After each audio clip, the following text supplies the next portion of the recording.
Okay, so we're ready to load our first batch of 10, which is actually going to be 9 for the sake of this video since I already loaded one. Let me see if I can get in a better position here. So I've taken my first casing out of my Lyman pistol case prep center here, and first station, jam it up in there, bring it back down. Oh, and hear that pop, that primer popped in there. I don't like the sound of that. It was probably just a little bit off canter there. It's okay though, because it seems to have primed just fine. Now, before I start doing this progressively, I'm gonna put a load of powder in there, double check the powder load. Hopefully I didn't get any of that gun oil, or not gun oil, but case prep oil in there, and I did. You can see there's some in there. So what I do is I just flick the rest of it in there, and we're just above 6 grains. We're at 6.1, and that's a good load to me. What I've noticed with Dillon powder measures is that after the first couple, if you leave it sitting there for a couple of minutes, then after the first couple of loads, you'll get right back down to where you need to be as far as where your powder measure is at. So you spend tons of time calibrating that powder measure, and then your first load, it's like off by a little bit, and it's always a pain in the ass, but once you get a few more through there, no big deal. Okay, so now we've got one at the crimp station here, one at the resizing, and one at the powder load. So boom. And just for shits and giggles, I'm going to check this one as well, just to see. And we're right, just hovering just above 6. We've come down, we're at like 6.05. So just like I said, it'll come down to right where you calibrated it to. So I'm feeling pretty okay at this point. I'm going to put my locator pin back on. I'm not going to pull another bullet out to check the powder load. I don't feel that that's necessary. I don't feel that I'm working with loads that are large enough to cause any catastrophic problems or anything like that. If I was off by a 0.1 or 2 grains, it wouldn't be that big of a deal. Okay. All right.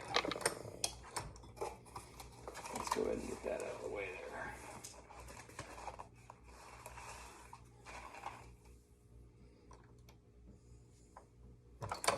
The most important thing to always check for is to make sure you actually have powder in your casing. And because I'm paranoid, even though I said I wasn't going to check again, I'm going to check one more time. Because I just have to.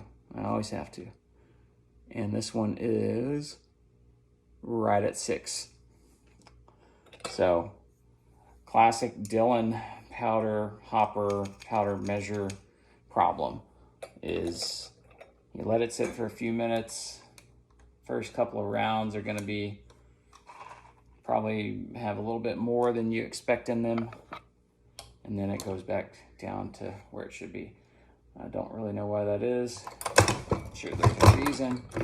Probably something to do with static electricity or something like that. Ooh, I almost loaded a, always watch what you're doing. I almost loaded a 115 grain copper plated instead of 125 grain hard cast powder coated.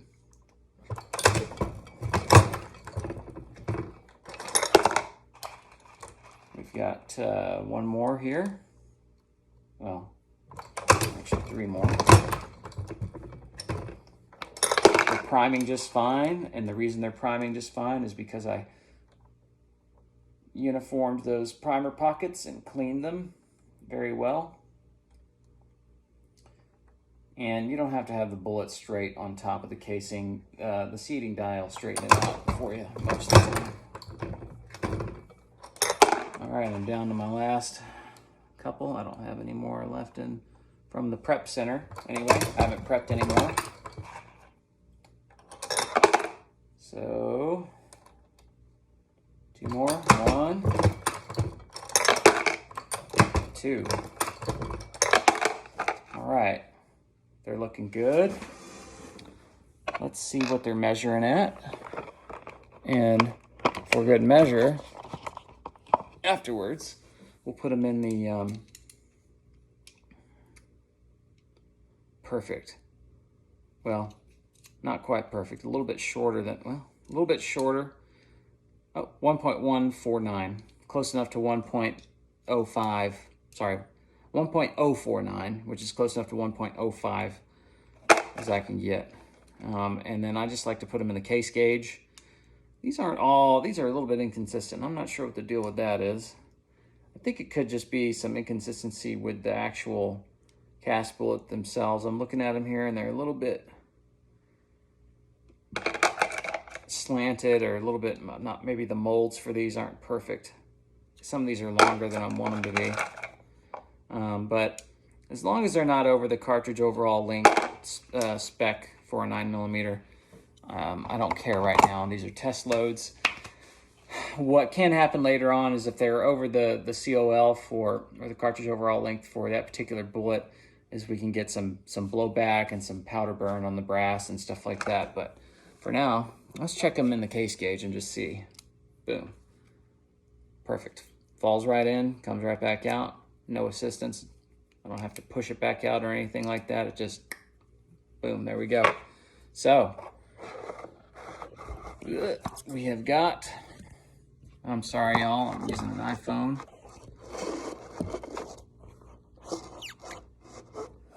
We've got our first 1, 2, 3, 4, 5, 6, 7, 8, 9, 10 rounds of Bonecrusher 2.0 self-defense hiking ammunition. We'll call it all-purpose outdoor ammo. So, all right, tomorrow I'll make a video and we'll test these bad boys out, see how they perform.